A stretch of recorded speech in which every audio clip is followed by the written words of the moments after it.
কোন এক হুজুর নাকি এক এলাকায় গেছে, যাওয়ার পরে সেই এলাকায় ঢুকতে দেখে 1 কিলোমিটার দূরে মাহফিল, যাই দেখে ডানে লাল বেগুনের ক্ষেত, বামে হলুদ বেগুনের ক্ষেত, সামনে সাদা বেগুনের ক্ষেত, চারিদিকে খালি বেগুন আর বেগুন।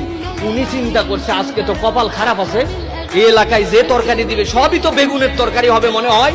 উনি ওয়াজে উঠে প্রথমেই ওয়াজ করছে, বাবা ফিকহ হাদিস বলে 40 পৃষ্ঠার তলে জাহান্নামে যাওয়ার পরে সব মানুষকে বেগুনের তরকারি খাওয়ানো হবে। এলাকার লোকজন তো জানে না এতদিন পর্যন্ত, বাপরে বাপ এত বড় আল্লাহ মাতুর তাহার আইছে, বেগুনের তরকারি খাওয়ানো জাহান্নামে হবে, তার মানে তো এই বেগুনের তরকারি খাওয়াই যাবে না। ওনারা তো বোঝে নাই।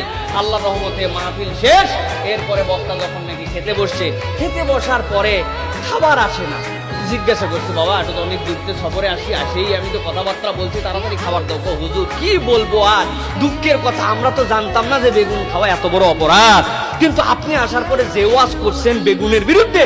আমার মা তো শুটকি দিয়ে বেগুন রান্না করেছিল, ইলিশ মাছ দিয়ে বেগুন রান্না করছে, বেগুনের চচ্চড়ি করছিল, পাতাশি মাছ দিয়ে বেগুন করছিল, আমাদের সব বেগুনের ভর্তাবাজি। এখন আপনি যেহেতু আইছেন, বেগুন খাওয়া চলবে না, কি করবে?